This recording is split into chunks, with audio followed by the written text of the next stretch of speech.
Hello my Scrappy friends, it is Jess here from the Scrappy Sisters and thank you for joining me for a Kitaholic Kits design team layout. So I started with cutting my white paper down to 11 inches by 11 inches. I also gutted out my border page and I'm just sticking this on to my border. Then I went ahead and cut out all the little grids from the the grid pattern paper. I'm not sure what you call it. The pattern paper with all the 2x2 squares. I cut all of those out because I have plans for using them all.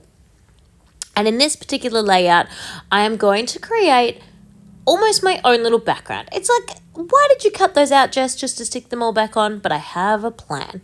So I'm just popping 5 all the way across because, of course, I want a space in between, and I have mounted this onto a grid so I cannot fit the 6 that comes with the paper. And I'm also going to pop a few little extra bits and pieces on top just to give a few of those a little bit of a pop. So that's the exact same flower stuck on top. Wow, I'm a genius.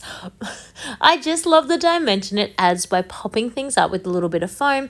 It just gives that little bit of texture and a little bit of extra dimension when you're looking at the page. I'm going to go ahead and do this again with 5 more little pictures. And again, I'm also going to add a few little bits and bobs to these as well.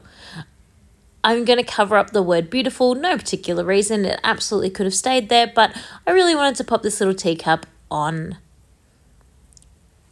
I'm actually, spoiler alert, going to cover the other teacup in the blue paper in the top left-hand corner as this layout progresses. Popping on a few little flowers on top of that super cute rainbow. I'm not sure why I kept those two together with them both being popped up with a little bit of elements there, but it's no big deal. There she goes. Covered that up with a little cat's head from the sticker book. Now my next row is actually only going to be 2 squares because I'm going to leave space for putting on the photos. Now I absolutely could have kept going with 5 more squares and just stuck the photos on top, but I like the idea of framing out the space where I want my photos to go. It'll help my photos pop just that little bit off the page because they're surrounded by white space and there's no colored background to distract them. It will also help you pay attention to all the little squares around you because they're individualized and they're separated away. Then I'm leaving another white space for where my title's going to go, and I'm finishing up the background by putting 5 more squares down along the bottom. Yes, I am aware that camera is sideways. Now I'm going to add my few little embellishments on top of these ones to help make these ones pop just a little bit. Some things I am getting from that sticker book and popping those up on foam, and other things are the flowers that we got from the floral pack. I was really umming and ahhing about that butterfly. I really wanted to do something with the butterfly, but I liked the butterfly, so I decided just to make it like a double dimension butterfly and pop a second butterfly up on foam.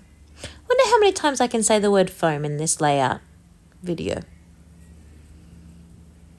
Some of these things I'm covering, I still like the individual square, but I really want to make sure that there's a bit of a spread of different pieces having dimension throughout the whole layout.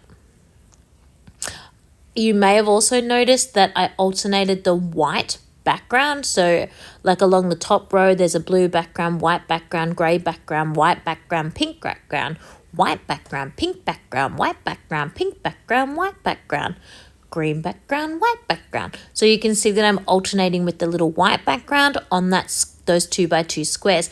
And the reason why I've done that is just to try and keep it aesthetically pleasing. I was having trouble spreading those white pieces out without having too many sort of in a row or touching each other, and I decided I would just keep it really symmetrical and really planned out like a checkerboard because that way I found it was more pleasing to the eye. I absolutely had intentionally planned to just do it random and not have it planned out at all, but I was finding that there were just way too many white squares and I was ending up with big clumps of just pure all white, And I didn't like the look of that at all, in my opinion. So that's why I chose to do the checkerboard effect. Now I know that I want a little floral cluster over here beside the photos, so I'm just having a play around with the different floral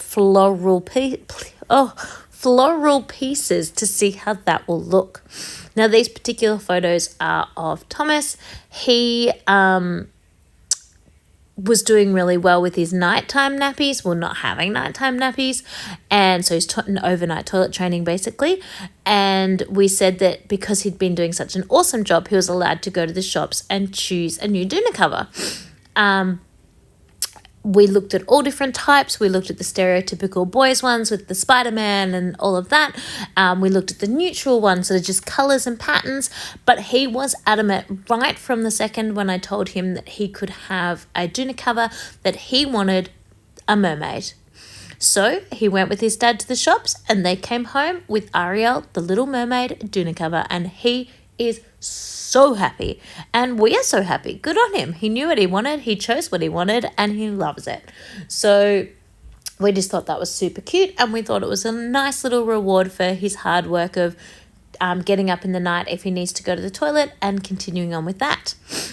You will also notice that I have already put the title on. I mostly did that, I entirely did that off camera. It took me so long. The italicized text I found really tricky to write with or to lay out properly.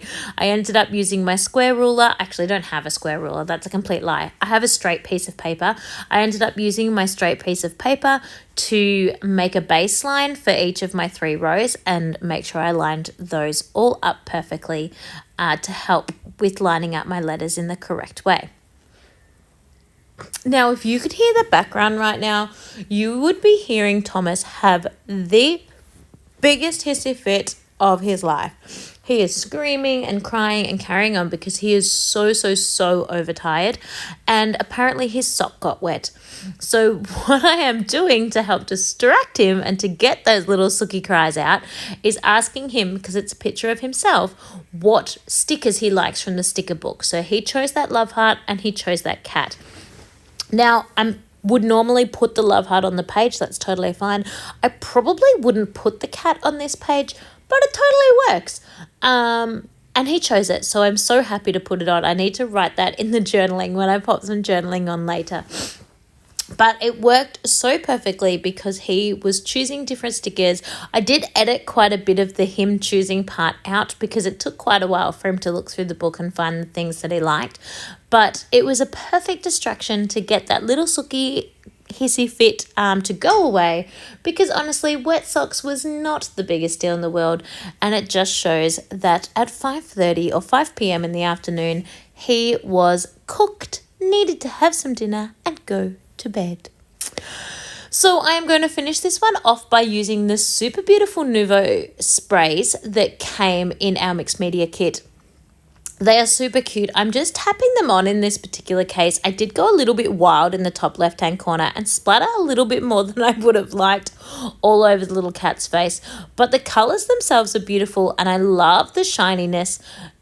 These sprays for splattering are really good if you want little tiny splatters.